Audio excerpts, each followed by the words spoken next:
his lap. Boss, nos, that looks like. Lee, him, stop. Let me explain. Explain. You're both dead to me. Please, get out. They say jealousy shows you who someone really is beneath the mask.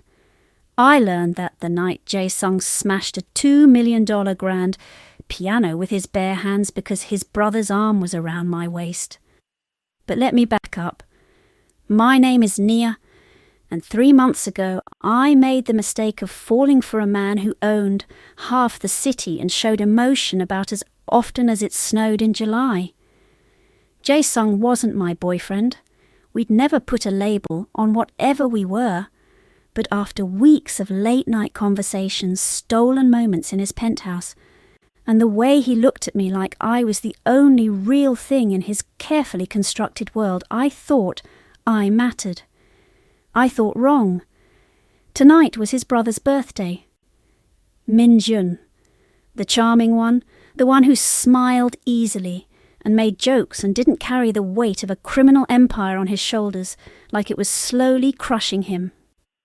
Jae-sung invited me himself, told me to wear something beautiful, sent a dress to my apartment, black silk, backless, expensive enough to make me nervous putting it on. I should have known it was a test. The party was at his estate, not the penthouse where we'd spent quiet nights talking until sunrise. This was different. Massive, cold, marble floors and crystal chandeliers and people in diamonds who looked at me like I was a stain on expensive furniture. I found Jae-sung in the main hall, surrounded by men in suits speaking Korean, too fast for me to follow. He saw me enter, and something flickered in his eyes. But he didn't come over. He just watched, cold, distant, like I was a stranger. So I did what anyone would do when the man they're falling for treats them like they're invisible at a party full of people who already don't want them there. I found the bar. Min-jun found me on my second glass of champagne.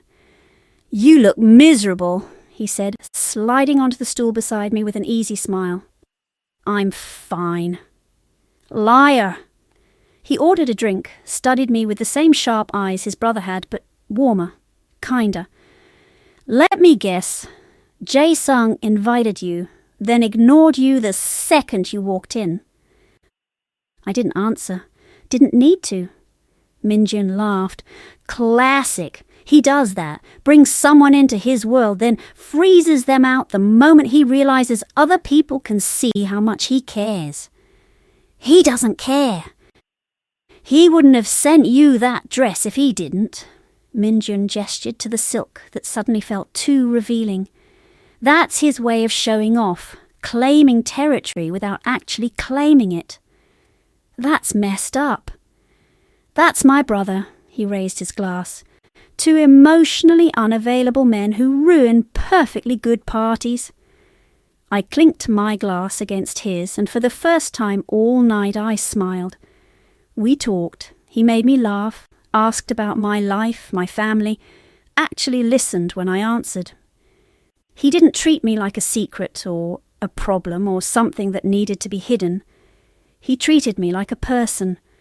Somewhere around my third glass of champagne, the room started spinning pleasantly. The music got louder. Min-jun suggested we dance.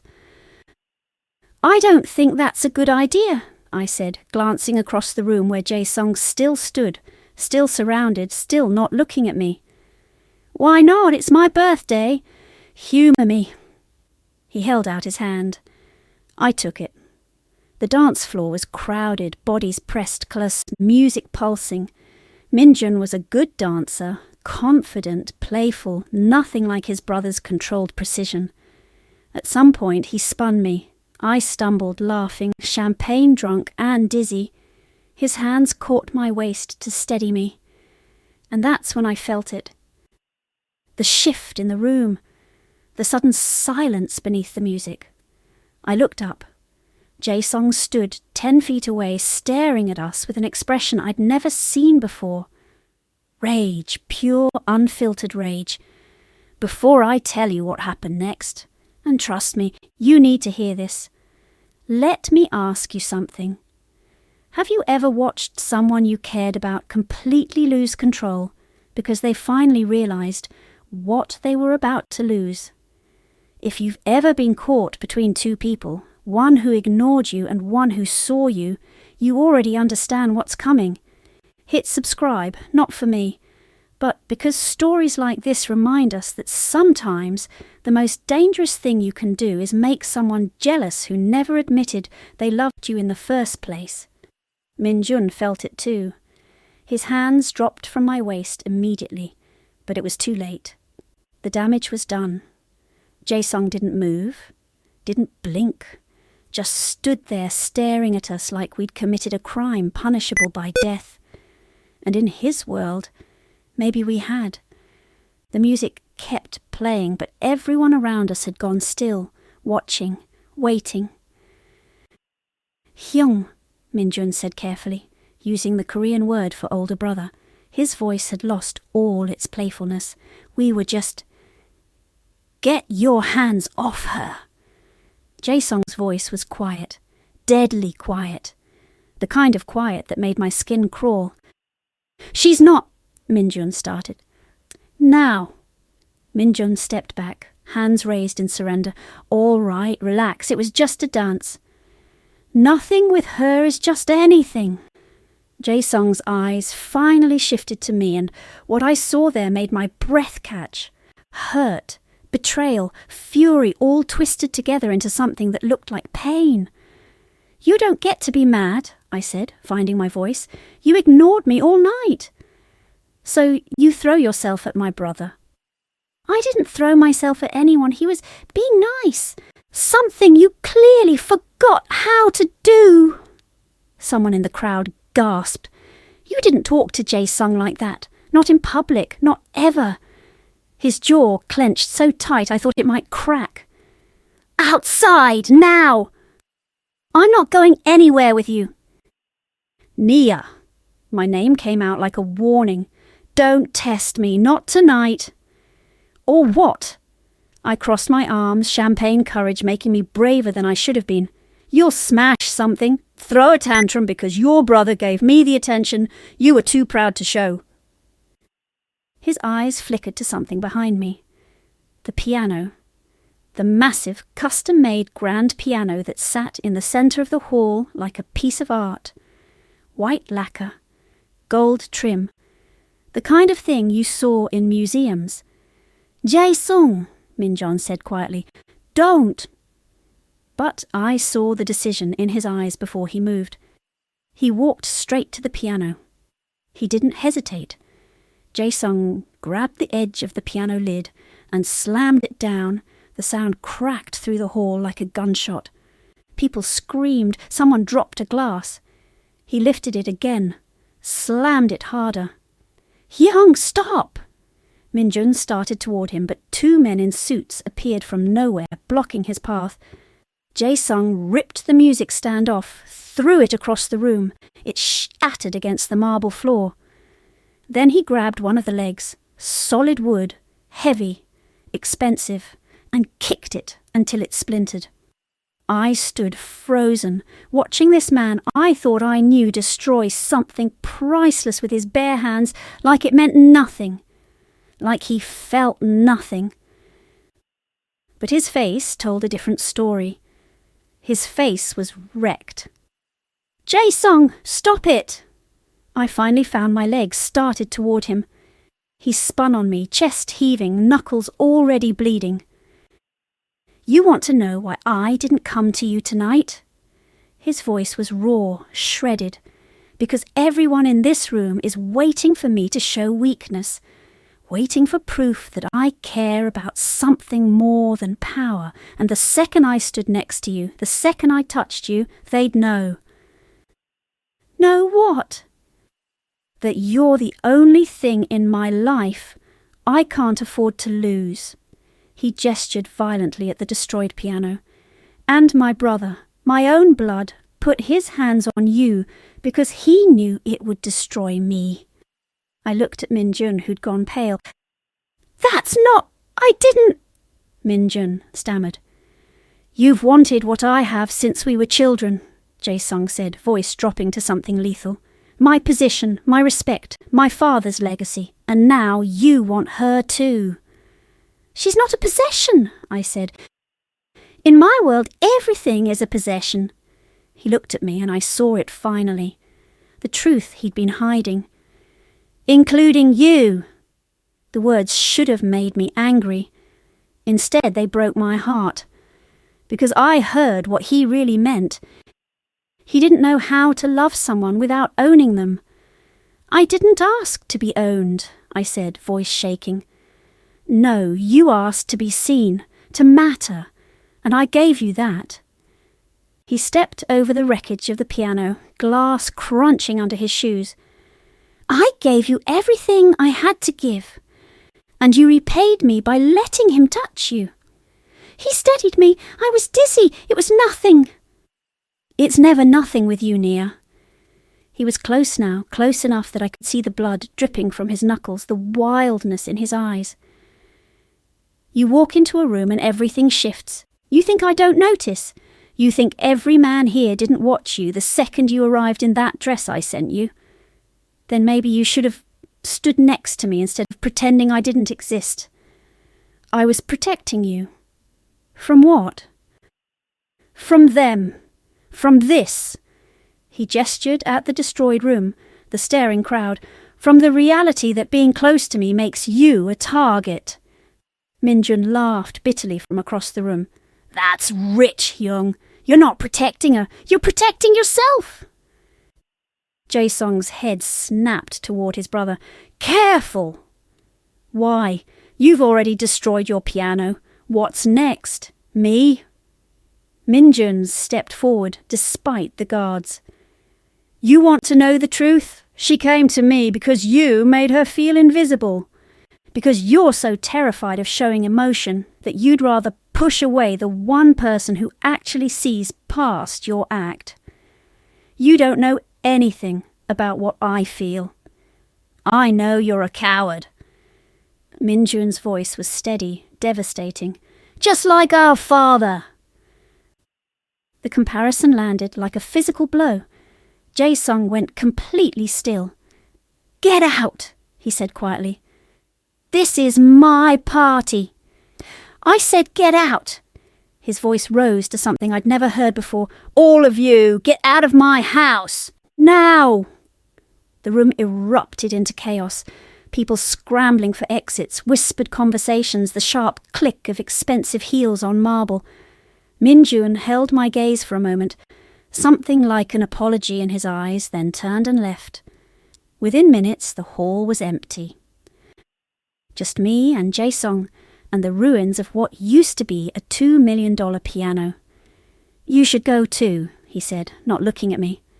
No. Nia, I'm not leaving until you tell me the truth. I walked toward him carefully, like approaching a wounded animal. Not the version you tell yourself to stay in control. The real truth. He laughed, but it was broken. You want the truth? Yes.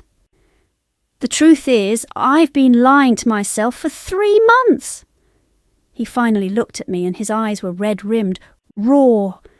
I told myself this was temporary, that you were just someone interesting, someone different, a distraction from the weight of running an empire built on blood and fear. And now? Now I can't breathe when you're not around. His voice cracked. I can't think straight. I can't make decisions without wondering what you'd think. You've become the only honest thing in my life, and it's killing me. Why is that killing you? Because honest things die in my world, Nia. They get corrupted or destroyed or taken away, and I can't... He stopped, fists clenching.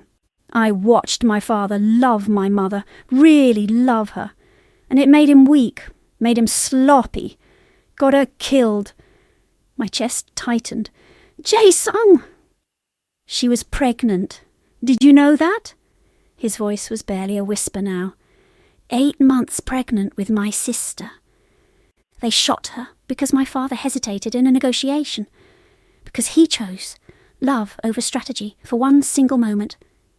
I felt tears burning my eyes. He never recovered. Became cruel, paranoid. Treated Minjun and me like soldiers instead of sons.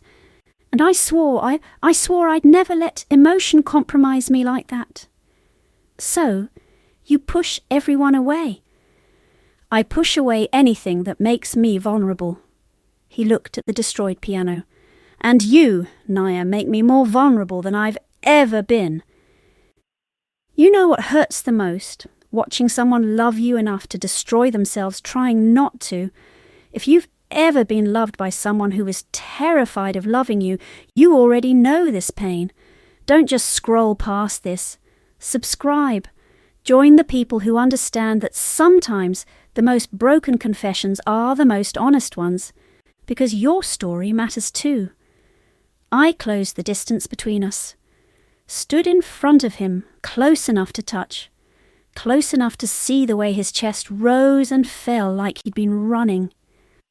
You think vulnerability is weakness, I said quietly. But it's not. You know what weakness is? Destroying a piano because you can't admit you're scared. His jaw tightened. I'm not scared. Liar. I reached up, touched his face. He flinched but didn't pull away. You're terrified of me, of this, of what it means if you let yourself actually feel something. Feelings get people killed. Living without them gets people killed too, just slower. I held his gaze. Your father didn't die because he loved your mother. He died because he lived in a world where love was seen as a liability. You don't have to repeat his mistakes. You don't understand what you're asking. Then explain it to me. He grabbed my wrist, not hard but firm, and pulled my hand away from his face. If I let you in, really let you in, you become a target. Every enemy I have will know the fastest way to destroy me is through you. They'll come for you, hurt you, use you against me. So what's the alternative? You push me away, pretend tonight didn't happen? Go back to stolen moments and pretending we don't matter to each other? Yes! The word hit like a slap. That's your solution. We just stop. It's the only way to keep you safe. I don't want to be safe. I want to be with you. You can't have both, his voice broke. Not in my world. I pulled my wrist free, stepped back. Then I guess you've already made your choice. I turned to walk away. His hand caught my arm. Wait. Why? So you can tell me again how caring about me is too dangerous, how I should just accept being hidden and ignored and treated like a secret you're ashamed of. I'm not ashamed of you. Then what are you? Afraid. The word came out strangled. I'm afraid that if I keep you close, I'll lose you the way my father lost my mother, and I can't survive that. You won't survive losing her either. We both spun around. Minjun stood in the doorway, tie loosened, looking exhausted. I thought I told you to leave, Jae-sung said coldly. It's my house too, technically. Minjun walked in, glass crunching under his feet. He surveyed the destroyed piano and whistled low. Dad would have killed you for this. Dad's dead. And you're becoming just like him. Minjun looked at me, then back at his brother. Pushing away the one person who actually gives a damn about you because you're too proud to admit you need someone. This doesn't concern you. It does when you accuse me of trying to steal her. Minjun's voice hardened. I wasn't hitting on your girlfriend, Hyung. I was being kind to someone you invited then abandoned. There's a difference. She's not my girlfriend. Then what is she? Minjun challenged. Because you just destroyed a priceless piano over someone who supposedly means nothing to you. Jae-sung said nothing. Minjun turned to me. You want to know why he really ignored you tonight? Minjun, don't, Jae-sung warned. He got a threat 3 hours before the party. Someone sent photos of you leaving his penthouse. Close-ups. Time-stamped. With a note that said, "We know where to find her." My blood went cold. He spent the entire night on the phone trying to trace where it came from, who sent it, how to neutralize the threat. That's why he didn't come to you. He was trying to protect you. I looked at Jae-sung. Is that true? His silence was answer enough. And instead of telling me, I said slowly, you just let me think you didn't care. I thought if I kept my distance, they'd think you didn't matter, that you were just what? Another waitress you slept with? My voice rose. You made me feel like nothing, Jae-sung, like I was disposable. Better disposable than dead. Show me, I demanded. What? The photos, the threat. If you're using my safety as an excuse to push me away, I want to see what we're actually dealing with. Jae-sung exchanged a look with Min-jun, then pulled out his phone, handed it to me without a word. The photos made my stomach drop.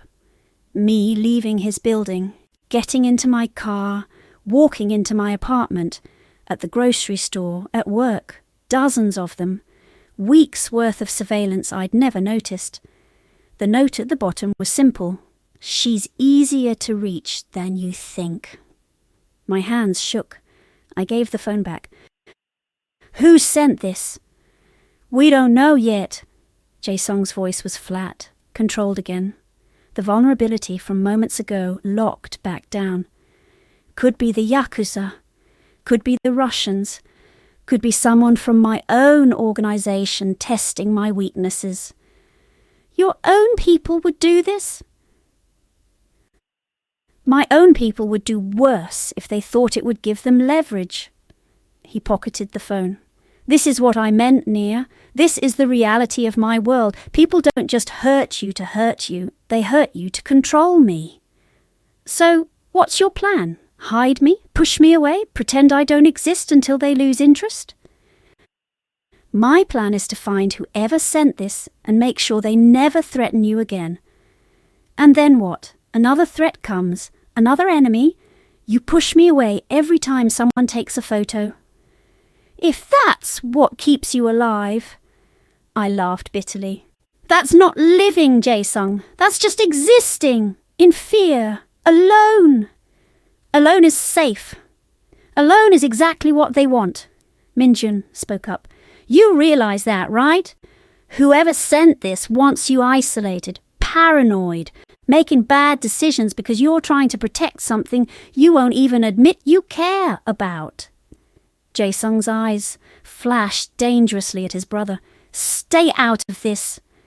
No, because someone needs to tell you you're being an idiot. Min-jun stepped forward. You think pushing her away protects her. It makes her more vulnerable. She goes back to her apartment, her job, her normal life. All the places they've already photographed, with no protection, no security, nothing. I'll assign guards. She doesn't want guards. She wants you. The truth of Min-jun's words hung in the air. Jae-sung looked at me, something desperate in his eyes. Is that true? What do you think? My voice came out quieter than I intended. I didn't fall for your money or your power or your reputation. I fell for the man who sat with me at 3 a.m, talking about his mother's garden, who remembered I hate olives and always ordered dishes without them, who looked at me like I was the only thing in the world that made sense. That man is a fiction. No, he's not. He's just terrified. I moved closer. And I get it. I do. Your father's choices haunt you. Your mother's death haunts you. You've built your entire life around never being that vulnerable again. Because vulnerability kills. So does loneliness. I reached for his hand, his bloody broken hand that had destroyed a piano rather than admit what he felt. You're so busy trying not to become your father that you can't see you're becoming exactly like him. Closed off, paranoid, pushing away the people who love you." He flinched at the word love. "I didn't say it to scare you," I continued. "I said it because it's true. I love you, even when you're impossible and controlling and breaking expensive instruments like a child throwing a tantrum." Minjun coughed, covering what might have been a laugh. Jae-sung ignored him, eyes locked on mine. "You can't love me." "Too late." "Nia." "I love you," I said again, firmer. "And you can either accept that and let me stand beside you while we figure this out together, or you can push me away and spend the rest of your life wondering what could have been. Your choice." The silence stretched so long I thought he might actually walk away. Then he pulled me against him so hard I gasped. "If anything happens to you because of me, then we deal with it. Together." He buried his face in my neck and I felt his whole body shaking. "I don't know how to do this," he whispered. "Neither do I, but we'll figure it out." Minjun cleared his throat. "I'm just going to say this once, and then I'll leave you two alone." Jae-sung lifted his head but didn't let me go. "What?" "I'm sorry." Minjun's voice was sincere. "For tonight. For pushing boundaries I shouldn't have. I knew dancing with her would get under your skin, and I did it anyway." "Why?" Jae-sung's grip on me tightened slightly. "Because I wanted you to feel something. Anything." Minjun ran a hand through his hair. "You've been a ghost for years, Hyung, going through motions, making deals, building power, but never actually living. And then she showed up, and I saw something in you I thought died with Mum." "What?" "Hope." Minjun smiled sadly. "You looked at her like maybe the world wasn't completely broken, like maybe you deserved something good, and instead of encouraging that, you did what you always do. You locked it down, hid it, pretended it didn't exist." "I was protecting—" "I know, you're always protecting something. The business, the legacy, your reputation. But who's protecting you?" Minjun looked at me. "She is. And you're too stubborn to see it." Jae-sung was quiet for a long moment. Then, barely audible, "I'm sorry for accusing you." "I know." Minjun headed for the door, then paused.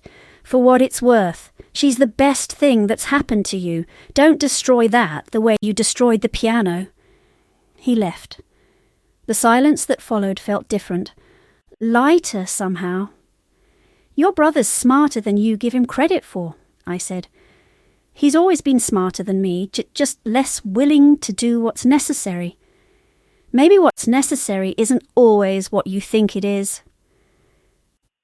Jae-sung pulled back enough to look at me properly. "You're not going to make this easy, are you?" "Would you want me to?" "No." He touched my face, gentle now. "I wouldn't." "Come with me," he said. "Where?"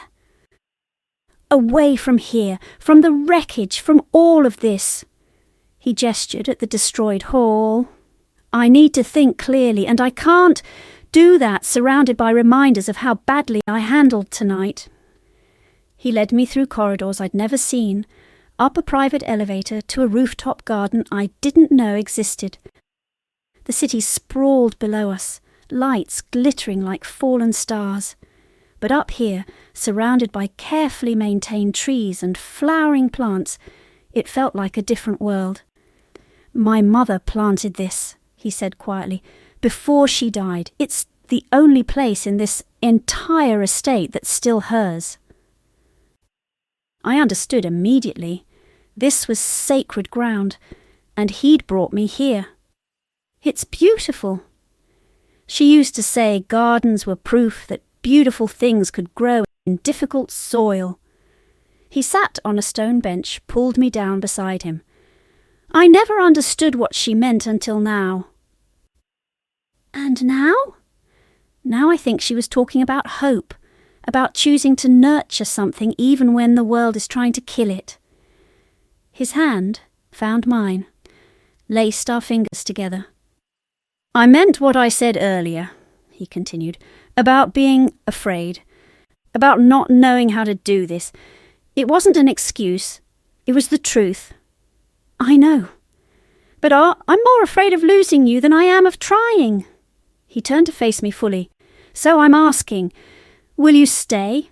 Not hidden, not as a secret, but as someone who matters to me, publicly, permanently." My heart stopped. "What are you saying?" "I'm saying I want you in my life, all of it. The good parts and the dangerous parts and everything in between." His thumb traced circles on my palm. "I'm saying I love you, and I'm terrified, but I'm choosing you anyway." Tears spilled down my cheeks. "You love me!" "Desperately, dangerously, probably unwisely," he smiled, and it was real, vulnerable, beautiful. "But yes, I love you." I kissed him. Not desperate this time, not frantic, just honest. When we broke apart, he rested his forehead against mine. "We'll figure out the threats," he said. "Together. I'll assign security you'll actually tolerate. We'll move you somewhere safer. We'll..." "Jae-sung?" "What?" "Shut up and kiss me again."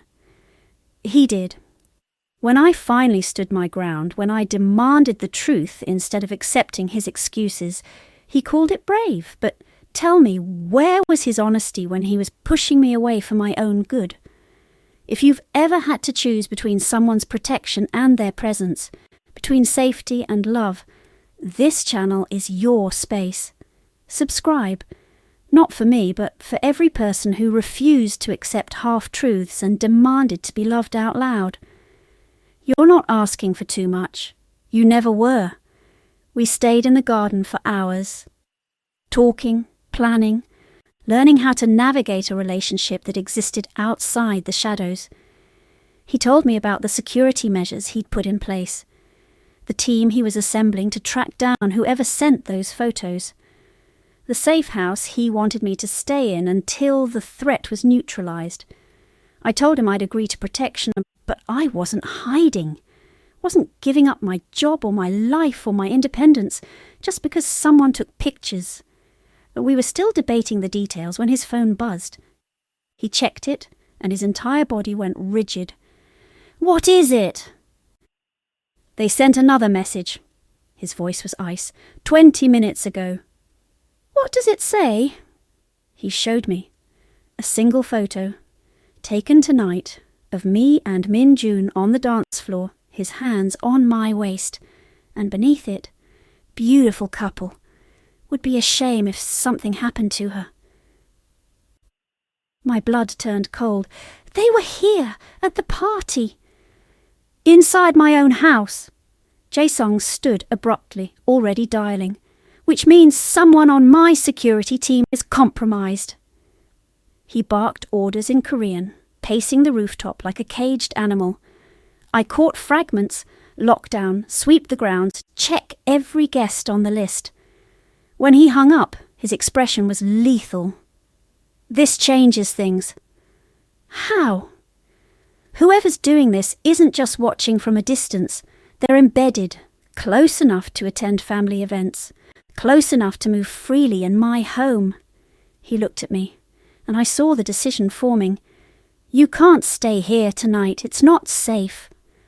"Where am I supposed to go?" "I have a place, off the grid. No one knows about it except me." He was already moving towards the elevator. "Pack what you need. We leave in 10 minutes. Jae-sung, wait. "No, waiting. Not anymore." He turned, cupped my face. "I almost lost you once tonight because I was too proud to admit you mattered. I won't make that mistake again." The safe house was a penthouse in a building I'd never noticed before. Modest from the outside, luxurious within, every window bulletproof, every entrance monitored. A fortress disguised as an apartment. "How long have you had this place?" I asked as he locked the reinforced door behind us. 5 years, since I took over from my father." He set down the bag he'd packed for me.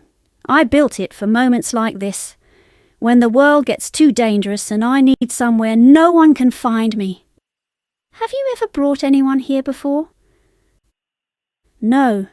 He met my eyes. You're the first. The weight of that settled between us.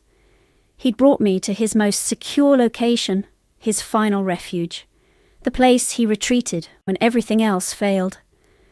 I need to tell you something, he said, sitting on the edge of the couch, suddenly looking exhausted, about why someone might be targeting you specifically. I'm listening. 3 months ago, before I met you, I made a deal. A bad one. He rubbed his face. There was a territory dispute with a Russian syndicate. I thought I could negotiate peacefully. I was wrong.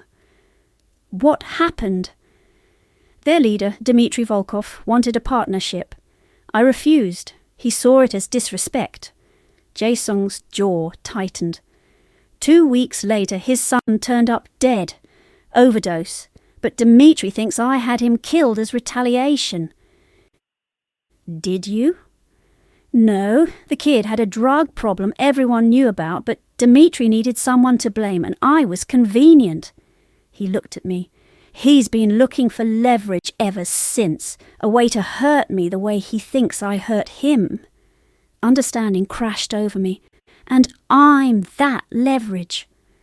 You're the first thing I've cared about in years that he could actually touch. Jae-sung stood, started pacing.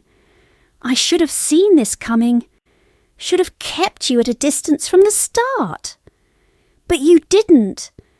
No, because I was selfish, because for the first time since my mother died, I felt something other than anger and obligation. He stopped in front of me. And now you're paying the price. I stood up, walked over to him, made him look at me. Let me ask you something. When you saw me with Minjun tonight, when you destroyed that piano, was it really about him touching me, or was it about something else? He hesitated. What do you mean? I mean, you'd already received the threat 3 hours earlier. You already knew someone was watching me, targeting me. I held his gaze. So when you saw his hands on my waist, you weren't just jealous. You were terrified. His expression cracked. I saw you in his arms, and all I could think was how easy it would be, how simple. Someone gets close, gets you alone, and you're gone. Just like my mother. Just like everyone I've ever... His voice broke. The piano wasn't about Minjun, I said softly. It was about you losing control, about feeling powerless to protect me. I've never felt powerless in my life. He grabbed my shoulders, not hard, just desperate. I run an empire. I command armies. I make men twice my age bend to my will. But I can't control this. Can't control who's watching you. Can't control whether you're safe. Can't control the fact that loving you makes me weak. It doesn't make you weak. It makes you human. Human gets people killed in my world. Then maybe your world needs to change. He stared at me like I'd suggested burning down everything he'd ever built. You don't understand what you're asking. I understand perfectly. You have 2 choices, Jae-sung. You can keep living in fear, making decisions based on threats and violence and power. Or you can choose something different. Choose us. Choose love. Choose to believe that maybe, just maybe, being human is stronger than being invincible. And if I choose wrong, if something happens to you because I was too weak to let you go, then at least you'll have chosen, really chosen, not out of fear or obligation or because it's what your father would have done. I took his hands, the ones that had destroyed a piano, rather than admit vulnerability. You'll have chosen me and I'll have chosen you, and whatever comes after, we face it together. The silence stretched. Then he pulled me against him, held me like I was the only thing keeping him anchored to the earth. I don't know how to do this, he whispered into my hair. Don't know how to love someone without destroying them. Then we learn together, make mistakes, break a few more pianos if we have to. He laughed, choked and broken but real. That was a $2 million piano. Worth every penny. He pulled back, looked at me with eyes that finally weren't hiding anything. I love you, Nia, completely, messily, probably destructively. I love you too, even when you're impossible and controlling and smashing expensive instruments. About that, he had the grace to look embarrassed. I may have to explain that to some very angry insurance adjusters. Tell them it was a crime of passion. They'll think I'm insane. You are insane. You fell in love with a waitress who called you out on your nonsense and refused to let you push her away. Best decision I ever made. He kissed me then, soft and sure and full of promise. When we broke apart, he rested his forehead against mine. We still have to deal with Dimitri, with the threats, with whoever's embedded in my organization. I know. It's going to be dangerous, complicated. There will be nights when you question whether this is worth it. I know that too. And you're still choosing this? Choosing me? Every single day, I smiled, even the days when you destroy priceless musical instruments. I'll try to limit that to special occasions. Appreciated. We stood there in his secret safe house, two people who should never have worked, who came from completely different worlds, who had every reason to walk away. And we chose to stay. Not because it was easy, not because it was safe, but because sometimes the most dangerous thing you can do is love someone who's spent their whole life believing they don't deserve it. And sometimes the bravest thing you can do is prove them wrong. Sometimes revenge isn't about payback. It's about refusing to let fear win. And if this story gripped you, if you felt every moment of jealousy and fear and desperate love, subscribe right now. Because somewhere out there, another person is watching in silence, needing a reminder that choosing love over safety, truth over protection, and staying when leaving would be easier, that's not weakness. That's the bravest thing anyone can do. Your one click might help them find it.